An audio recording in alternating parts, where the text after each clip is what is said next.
కొంచెం కరకరలాడుతూ చాటు ఇలాంటివి తినాలంటే మా అందరికీ చాలా చాలా ఇష్టంగా తింటాం. మరి ఈరోజు మనం కోడిగుడ్డు పన్నీరు క్రిస్పీస్ తయారు చేసుకుందాం. కోడిగుడ్డు పన్నీర్ అయితే ఫ్రై చేసినా క్రిస్పీగా అవ్వదు, కానీ దానిపైన ఏం వేస్తే మనకి క్రిస్పీగా చేసుకోవచ్చో చూద్దాం.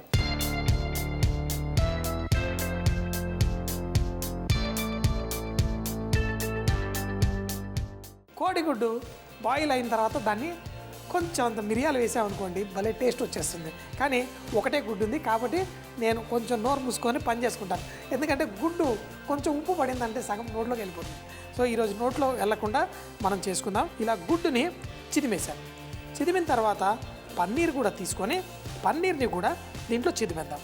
గుడ్డు పన్నీర్కి ఏంటి అంటే వాటంతట వాటికి కొంచెం అంత ఉప్పు మిరియాలు వేస్తే మంచి టేస్ట్ వచ్చేస్తుంది. సో మరీ ఎక్కువ కాకుండా ఈ పన్నీర్ని కూడా కొంచెం గ్రేట్ చేసేసాను. గ్రేట్ చేసి దీంట్లో చిటికెడంత కార్న్ఫ్లవర్, కొంచెం అంత మైదా ఇందులో వేసేసి దీంతోపాటు మనము మంచిగా టేస్ట్ రావడం కోసం కొంచెం పచ్చిమిరపకాయలు, అలాగే సన్నగా తరిగిన కొత్తిమీర, కొంచెం ఉప్పు, అలాగే కొంచెం మిరియాల పొడి ఇవన్నీ వేసి దీన్ని చక్కగా ఒక ముద్దలాగా చేసుకుందాం. ఇప్పుడు దీన్ని మనం ఇలా ముద్దలాగా పెట్టినా కానీ విరిగిపోయే ప్రమాదం ఉంది. అందుకని చెప్పేసి మనం కొంచెం కార్న్ఫ్లవర్ అది వేసుకొని దీన్ని బైండింగ్ అయ్యేంత వరకు దీన్ని ఇలా కలుపుకుందాం. ఇలా కలుపుకుంటూ ఉంటే మీకు మరీ ఎక్కువ కార్న్ఫ్లవర్ అయిందంటే తినేటప్పుడు అంత మజా రాదు.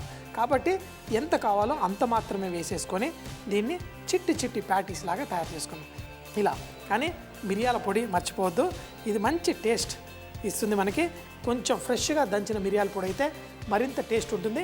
ఇలా కలిపేసుకున్న ఈ పన్నీరు కోడిగుడ్డు చిట్టి చిట్టి ఉండలుగా చేసుకొని దీన్ని మనం మసాలా వడలు ఎలా చేసుకుంటాం ఇలా ప్యాటీస్ లాగా చేసేసి పెట్టేసుకుందాం. చూడండి ఎంతో సింపుల్. ఇలా చేసేసుకొని మనం తర్వాత దీన్ని షాలో ఫ్రై చేస్తాం.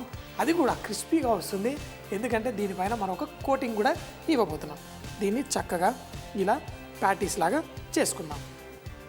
ఇందులో కొంచెం అంతా ఆ కార్న్ఫ్లవర్ ఆ మైదా వేయడం వల్ల కూడా ఇది విరగకుండా మనకి మంచి బైండింగ్ ఏర్పడిపోయింది. అయితే ఇలాంటివి ముఖ్యంగా చాలామందికి ఇదేంటి మనం అన్నం అవి పెడితే తినరు, స్నాకులు మాత్రం పెడితే ఎంత పెట్టినా లొట్టలు వేసుకుంటూ తినేస్తారు. ఇలా రకరకాల స్నాక్స్ కూడా మనం చేసుకొని పర్ఫెక్ట్గా ఎంజాయ్ చేయొచ్చు, ఎందుకంటే చాలా టేస్టీగా ఉంటాయి.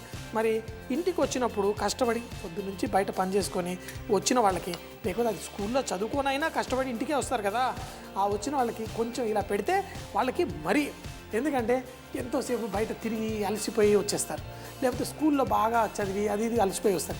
ఇంటికి రాగానే ఆ బ్యాగ్ పడేసి ఇలా ఉంటారు నీరసంగా. వాళ్ళకి ఇలా మంచి స్నాక్ ఒకటి పెట్టగానే వాళ్ళకి మళ్ళీ చురుకుతనం బయటకు వచ్చేసి చదువుకోవడానికి దానికి వాళ్ళు ఇంట్రెస్ట్ చూపిస్తారు.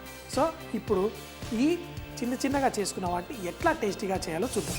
గుడ్డు పన్నీర్ కట్లెట్ అయితే రెడీ అయిపోయింది, కానీ దాన్ని మంచి టేస్ట్ తీసుకురావడం కోసం మన దగ్గర బంగాళదుంప పచ్చి బంగాళదుంపని ఇలా తురుము చేసేసుకుందాం. చూడండి ఎంతో సింపుల్. ఇలా చేసుకున్నప్పుడు మనం దీన్ని మళ్ళీ పిండిలో కనుక కోటింగ్ చేస్తేనే ఇది బ్రహ్మాండంగా వస్తుంది. సగం బంగాళదుంపని ఇలా గ్రేట్ చేసేసాను.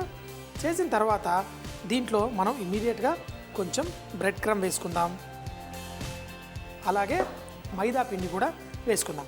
అయితే దీన్ని ఇంతకుముందు మనం ఉండలుగా కలిపాం మనం గుడ్డు, ఇది మాత్రం ఉండలుగా కలపకుండా పొడి పొడిగా మనం చేసుకోవాలి. ఇది ఎంత పొడి పొడిగా మనం ఇలా చేసుకుంటే అప్పుడే మనకి అంత క్రిస్పీగా బ్రహ్మాండంగా వస్తుంది.